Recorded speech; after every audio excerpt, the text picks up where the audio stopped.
É hora de entrevista importante com um dos nomes mais próximos do presidente Lula. Vamos conversar com o líder do governo no Senado, o senador Jacques Wagner, do PT da Bahia, repercutindo vários assuntos, começando por aquele que está sendo mais comentado. Senador, tudo bem?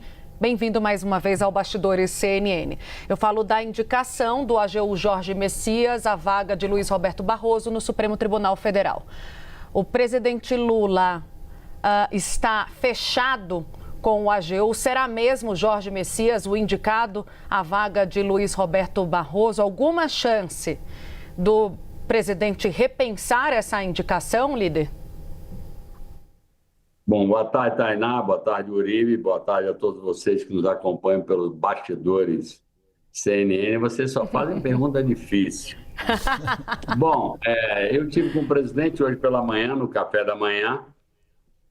Ele teve uma conversa ontem com o presidente do Senado, Davi Alcolumbre. Não participei da conversa, mas não tenho dúvida que o presidente do Senado foi defender o ponto de vista dele, da indicação do ex-presidente do Senado, nosso amigo Rodrigo Pacheco. Bom, eu hoje estive com o presidente e ele disse mais ou menos o que você já antecipou.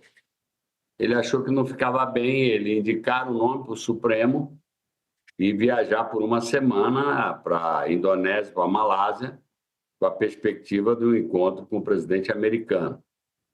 Eu não acho, pelo que eu sinto dele, há uma convicção formada no presidente Lula, então eu entendo que ele não ter anunciado é porque ele entende que faltam algumas conversas ainda a serem feitas para azeitar a indicação. Então, na minha opinião, ele deve voltar e deve confirmar a indicação. Evidentemente que a cabeça é dele, a decisão é dele, é aquele voto solitário do poder, mas, pelo que eu senti da conversa, ele já tem uma convicção formada em torno do nome do advogado-geral da União. Líder, o senhor é muito experiente no Congresso Nacional, sabe como é esse processo de indicação, passa pela Comissão de Constituição e Justiça, depois pelo plenário do Senado Federal. O senhor considera possível que essa sabatina seja realizada já em novembro? E hoje, pelo menos nas conversas que o senhor tem tido, Jorge Messias teria um passeio no parque? Seria fácil uma aprovação de Jorge Messias ao Supremo Tribunal Federal? Bom, repare, nós temos, na verdade, duas sabatinas que precisam ser feitas. A do Procurador-Geral da República, que está também na mesa do Senado, indicação do presidente Lula, e, quando for feita, porque ainda não foi feita, a indicação do novo nome para o Supremo Tribunal Federal, na vacância do ex-ministro Luiz Barroso. Essa é uma decisão do presidente da Casa. Eu, sinceramente, das conversas que eu tive com o presidente Davi Alcolumbre, não vejo a intenção dele de postergar essa indicação. Sinceramente, não vejo. Óbvio que isso já aconteceu, óbvio que isso é possível, mas, sinceramente, não vejo essa vontade dele de fazer isso. Vamos ter que aguardar quando chegar a indicação para o STF, a indicação da PGR já está aqui na mesa do Senado Federal, e eu não considero que nenhuma eleição de voto secreto é um passeio no parque. Todas elas têm que ser trabalhadas, tanto o Procurador-Geral da República quanto o indicado para o Supremo Tribunal Federal tem que visitar as lideranças, tem que visitar os 81 senadores e senadoras e, evidentemente, se apresentar além da sabatina, e pedir o voto a cada um dos 81, que serão o colegiado, os eleitores, para referendar ou não esse nome.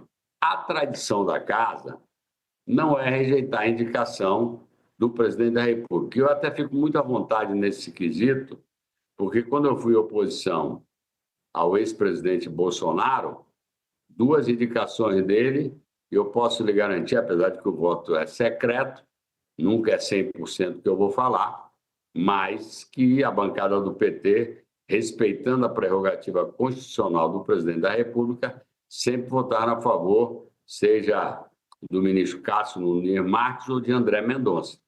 E eu creio que há esse entendimento. As pessoas podem até gostar mais ou menos de um indicado, mas sabe que esse é um dispositivo constitucional e é uma prerrogativa do presidente. Então, não acho que é passeio no parque, mas também não acho que é uma caminhada no deserto. Eu creio que será um trabalho que a gente vai fazer, eu vou ajudar todos os dois, né, seja a PGR, seja o indicado para o Supremo, e creio que a gente tem tudo para aprovar os dois nomes. Ô líder, a gente ouve muito falar que o senhor é um dos poucos nomes hoje, junto ao presidente Lula, que tem total abertura para dizer o que pensa em relação ao governo. Nessa conversa de hoje cedo, o senhor expôs alguma dificuldade, fez alguma ponderação sobre essa indicação futura ao Supremo Tribunal Federal? E mais, como o senhor mesmo falou, a preferência já é sabida do presidente Davi Alcolumbre em relação ao senador Rodrigo Pacheco. Mas isso, na sua avaliação, essa preferência pode implicar em alguma dificuldade a Jorge Messias no Senado? Eu creio que não. Sinceramente, o presidente Davi Alcolumbre é o presidente do Congresso Nacional, tem muita ciência do papel que lhe compete nessa posição que ele está, e independente dele ser mais ou menos simpático ao nome indicado, eu não acho que ele vai fazer um trabalho para derrotar a indicação do presidente da República. Eu tenho uma relação com ele muito boa e eu, sinceramente, não vejo essa possibilidade. Até porque, repare, essa é uma prerrogativa. Se houvesse uma lista tríplice, aí é diferente. Que aí você pode dizer, eu prefiro fulano, eu prefiro ciclano. No caso do Supremo Tribunal Federal, não há lista, assim como da Procuradoria-Geral da República. É uma escolha realmente solitária e aberta do presidente da República. Então, não há como você dizer, olha, não devia ser esse, devia ser aquele, a menos que houvesse uma acusação muito dura sobre o indicado, que não é o caso. Então, eu não creio que o presidente Alcolumbre, estou falando pela relação que tem com ele, se insurgiria, ele está fazendo o papel dele. Está defendendo quem ele considera melhor, ou mais preparado, ou mais próximo, ou em homenagem ao próprio Senado, na medida que Rodrigo Pacheco foi por 4 anos presidente do Congresso e do Senado, foi um defensor e é um democrata, uma pessoa que tem profundo saber jurídico, é extremamente preparado, então não há nada que se possa falar contra o ex-presidente Rodrigo Pacheco. Agora, a regra é essa, o presidente da República tem o direito de indicar por um critério que é absolutamente dele, subjetivo, e eu com ele nem discuto isso. Apesar da minha relação com o presidente Lula, esse tipo de escolha, que é de um eleitor para escolher um voto, uma pessoa, só se ele me perguntasse, mas não me perguntou, e se me perguntasse eu também não diria. Líder, o senhor é muito amigo de Rodrigo Pacheco, ele também é bastante admirado pelo presidente Lula. O presidente Lula deve ter uma conversa, até na Falcão trouxe essa informação, na volta da Malásia, para tentar convencer Pacheco a ser candidato ao governo de Minas. O senhor tem visto uma boa vontade de Pacheco de ir para as cabeças, a gente pode dizer assim, ser candidato ao governo de Minas e fazer palanque para o presidente Lula nesse importante colégio eleitoral? Olha, o presidente Rodrigo Pacheco, opinião do presidente Lula, ele realmente é o nome mais preparado e mais emblemático. O presidente Lula tem uma convicção, uma certeza de que ele candidato tem tudo para se eleger governador de Minas Gerais, que é um estado importantíssimo no jogo político brasileiro, na economia brasileira. Eu diria que Pacheco, há momentos que ele gosta mais da ideia e há momentos que ele diz que não quer que ele realmente prefere continuar na carreira do mundo jurídico, ou como advogado, ou como ministro do Supremo Tribunal, que ele já externou esse desejo. Agora, o presidente Lula está olhando o painel geral do Brasil, e realmente continua, vai ter na volta dele da Malásia uma conversa com o Rodrigo Pacheco, e eu não tenho dúvida que esse tema estará na mesa. Se o presidente Rodrigo Pacheco vai aceitar ou não, aí é uma coisa absolutamente pessoal, que só cabe a ele emitir opinião. Eu acho que ele é um grande candidato a Minas, já pontuou em algumas pesquisas, mas eu concordo, alguém só pode ser candidato se tiver decidido a ser. Ninguém é candidato por imposição, por sugestão de outra pessoa. Tem que ser uma convicção íntima, que fazer campanha sempre é uma coisa bem difícil. Mas vamos esperar o presidente voltar, os dois sentarem para conversar e vamos ver se sai dali alguma fumaça branca. Ô, senador, qual é o ambiente hoje, já mudando um pouco a nossa pauta, olhando para outro assunto que é super importante nesse momento, é a compensação daquela medida provisória do IOF, né, que acabou não sendo aprovada pela Câmara dos Deputados. O senhor está participando das conversas sobre esse assunto, alguns caminhos estão postos, o próprio ministro Fernando Haddad falou do corte de emendas e de resgatar alguns trechos dessa MP que tratam da taxação das bets, o que gera alguma desconfiança ali entre os congressistas, porque não é algo muito palatável, né? A gente sabe do lobby forte que tem as bets hoje no Congresso Nacional. Líder, são esses os caminhos? O que está sendo conversado e o que tem chance de ganhar atração hoje no Congresso, na sua avaliação? Olha, naquela MP, na 1303, uma parte da MP, eu diria que havia quase que um consenso, que é a parte do corte de despesas. Nós estamos tentando resgatar essa parte incontroversa, ou seja, que havia acordo de todo mundo, que era extremamente positivo, e saber como recolocá-la na pauta, que pode ser um projeto de lei, pode ser uma medida provisória que aborde os temas de uma forma diferente daquela. Evidente, todo mundo sabe que não se pode repetir MP, e não seria repetir MP, mas a parte de despesa havia acordo, inclusive na Câmara dos Deputados.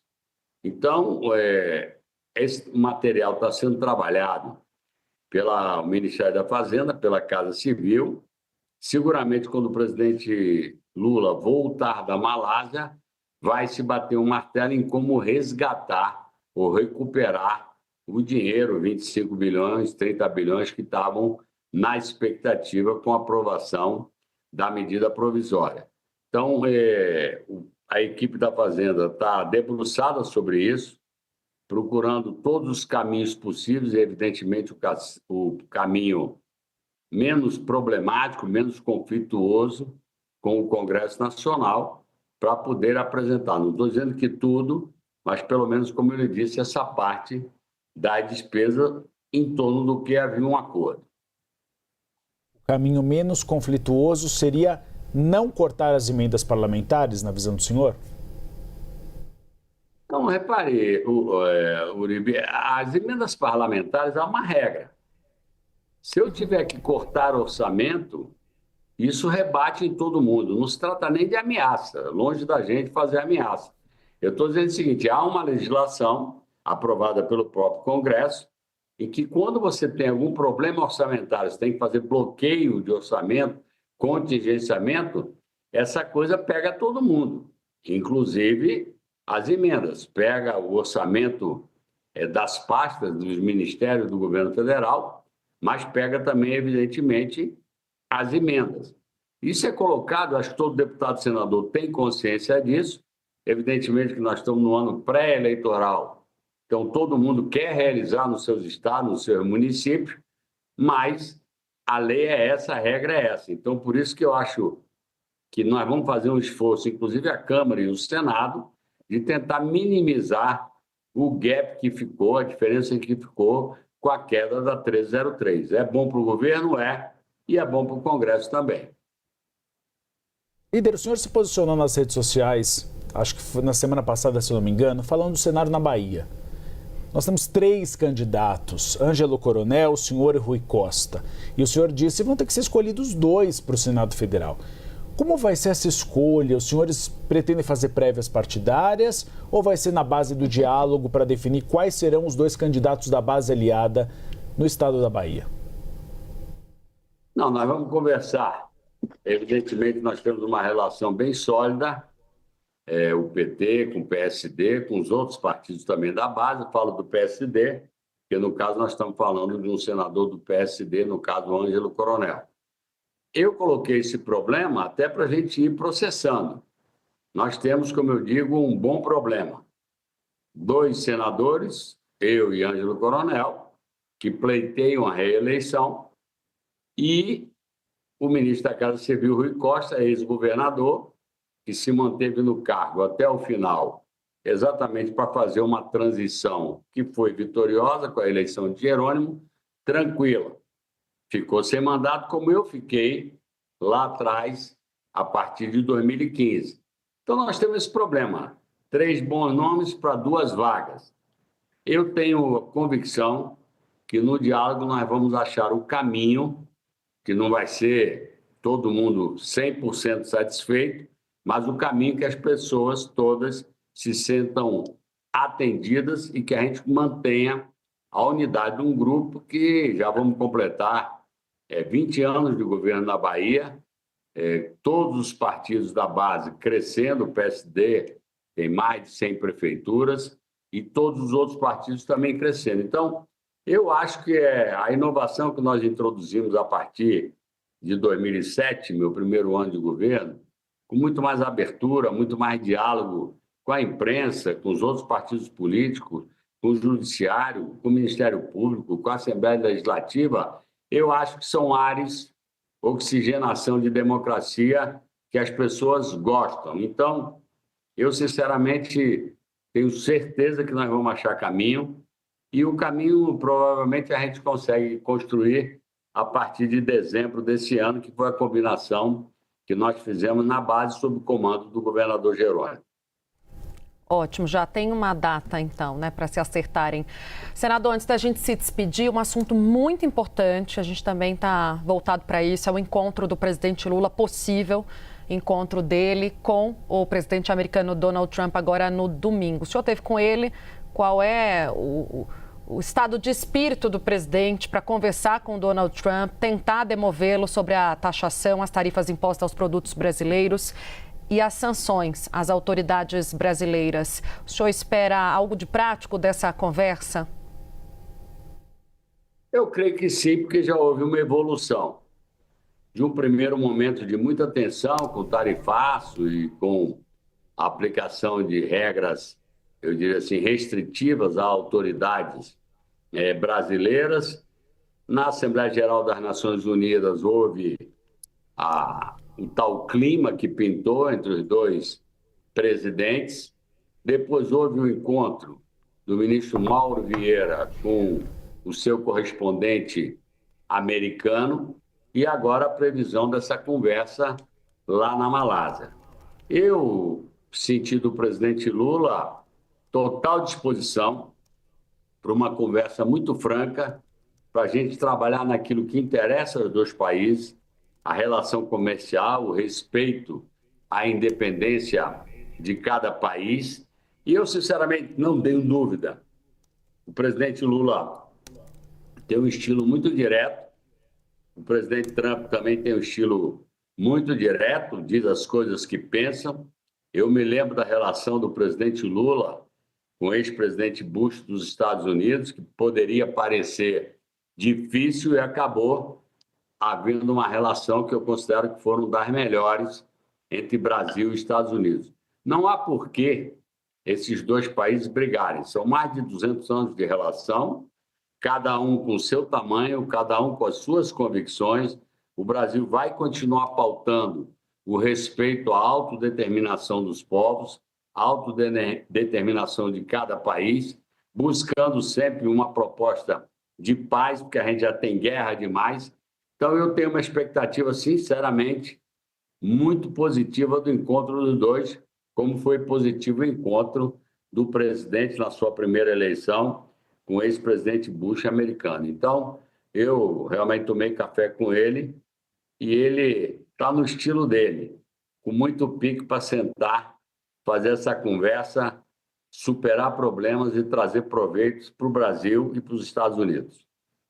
Conversa franca, então, e o presidente Lula está com pique de conversar com Trump. Para encerrar nossa conversa, vamos falar de imposto de renda, líder?